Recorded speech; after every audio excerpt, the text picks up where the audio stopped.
All right, let's look at page 8. Okay, we've considered our residence. What about where we work? Now, your habit may have been a very part of your workday. Maybe not at first, but as time went on, it may have been transferred to your work site, your desk, your break room, vehicle, to and from work, at the work site. And, they can become daily triggers. It's not often recognized until after someone has stopped using for a while. Work in other locations and to and from work can be powerful triggers, and you need to start thinking about that now. You can't wait. Now you can start asking yourself, when you think of travel to work every day, were there particular places or are there particular places that you like to stop? Are they associated with your habit? If so, plan a new route. It's a new day. If that's not a choice, then practice visioning yourself going by the location and not being triggered. Use the imagination. Pre-live it. You can do this. Reward yourself emotionally for doing it. See yourself giving yourself a high five, right? A shout of, yeah, as you do it. Get excited about change. Say it out loud. This place holds nothing for me. Break your allegiance with it. Maybe there's particular radio stations that you listen to that identify more with your addictive lifestyle than your new habit-free life. Maybe listening to the news depresses you so bad that you need your pick-me-up, right? Perhaps there's a certain person on the radio you listen, but he's so sarcastic and downbeat that it just really gets to you. Or maybe there's something that's very sexual and it just triggers you that way. And so you go to work and all of a sudden you're tempted to look at certain things on the computer. Ask yourself, am I being triggered by the things I'm listening to in the car? If traveling was part of your job and you had places where you participate in your habit, plan other ways to travel and routes so you can handle your work more efficiently. Or if you can't do that, you got to go by the place, then again, use that power of visualization. Drive past that thing 100 times in your mind with joy, passing it without giving in. Being excited about the fact, I don't need you no more. You have no hold on me. And really, the same part of your brain that registers as if it was happening, registers it when you visualize it. So why not go by that place 10, 15, 20 times in your mind before you have to get out there and really do it? And so, if you knew you'd catch the bubonic plague going that way, you'd have no problem planning another route. Well, let me ask you, how much is your habit bothering you?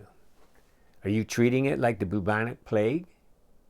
Are you treating it like it's something that you really, really, really don't want? You need to look at it that way. And when you do, you'll find these alternative ways of happening. And you can see that on page 9, okay? What are some of the daily triggers at work? What will you do now instead? How can you change the situation? What can you do? Take a moment and look at that, okay? And fill it out, and then come back.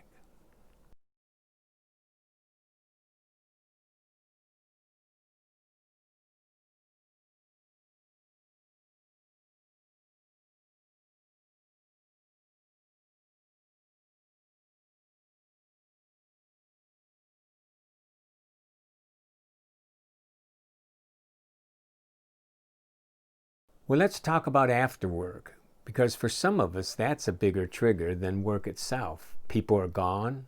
You can sit there and think, phew, I deserve a break. Or, hey, no one's around, no one knows, I'm not hurting anybody. Triggers may occur when you work late, right? Many people have used work as a place to be involved with their habits. Why? Because then they don't have to get exposed at home. Could be the factory, out in the yard, or at your desk. These could be places that, whether you realize or not, are associated with your old behavior. And you need to handle these environments the same you did with your residence. Do like you did at home, right? Clean up your work area. You are ready to be productive and successful. Make sure your work area reflects your new life. If it's something with the computer, are there some controls you can put on there that will make it very difficult for you waste time shopping or whatever it is that's your habit? Remove old reminders. Get rid of the souvenir and pictures and letters and articles, anything that glorifies the times when you spent in your old habit. Think of it as an affair. If you really wanted to break off an affair and show your spouse that it's over, you would not have anything around that would take you down that road again, right? You wouldn't keep a picture of that person up in the room. No, because you're breaking it off. You're breaking it off. And that's part of the problem here. Let's digress for a minute. The real issue sometimes is that we don't want to do this. We don't want to completely close the door. In truth, we don't want to get a picture of that other person. We want to keep it open. We want to keep the little door open because we're afraid if we don't, and here's the truth, we're going to die. Well, you say, Ron, that's ridiculous. No, your amygdala that really triggers you makes you feel like you're going to die. Of course you're not going to die if you never see that person again, or if you never smoke that thing again, or you never eat that again. Of course you're not. But you feel like it. That's the nature of the dopamine. The dopamine says, I have to have it. And it's pumping like a maniac. And it happens because our striatum sees that trigger. Our brain sees that trigger, right, through our senses. And all of a sudden, the striatum says, here it is. And boom, starts pumping that dopamine. I got to have it. I got to have it. I got to have it. And the thing is, we don't completely close the door. See, there's a difference. For example, I work a lot in alcoholism with a person saying, I want to be sober, and a person that says, I'm going to be abstinent.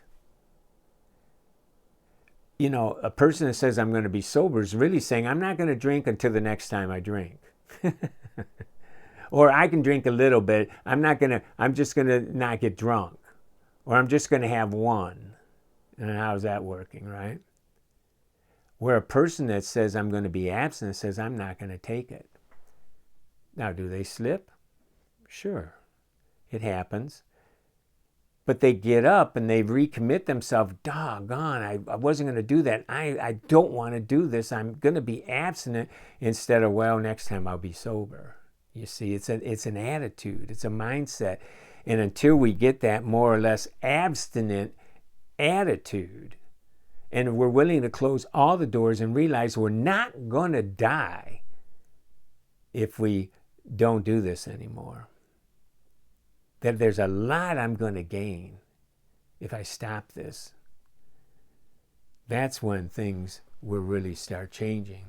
And so you need to ask yourself, are you really willing to close all the doors? Are you willing to clean up the residence, clean up the work office, change the things that need to be changed, get rid of the things that are triggering you, get rid of them all. And sometimes you need to change your times.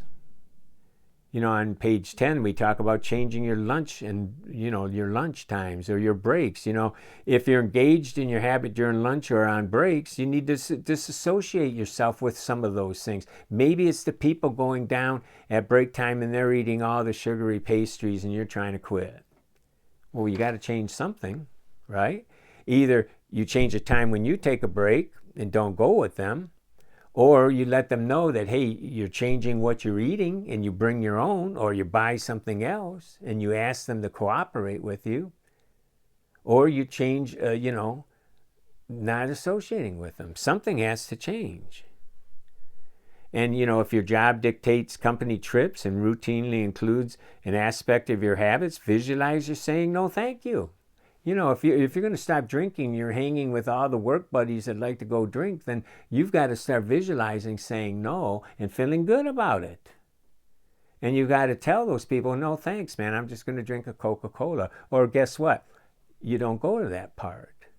There are ways to do it. There's ways to do it. And you can rehearse it in your mind and make it become natural and feel good about it. You don't have to be apologetic. Celebrate the new you. Celebrate the fact that you can do these things, and do it in your mind first, and then you'll become easier in the real world. So on page 10, here's some triggers when I work late. And what are you going to do about it? Take a moment or two and fill that out.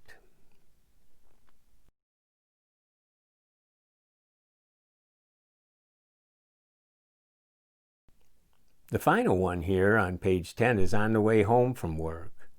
On the way home from work, sometimes, here again, what's going on? Well, I deserve this.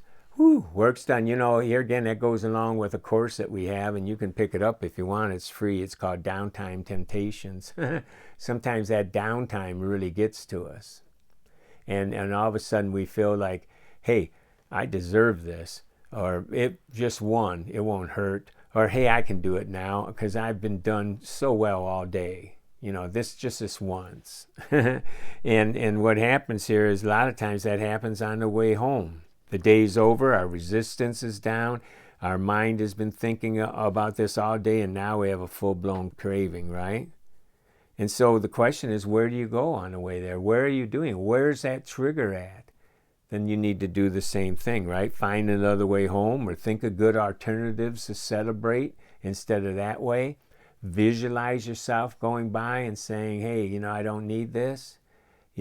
Let those people know that, hey, you're changing your habits. And if you have to, change some of the people.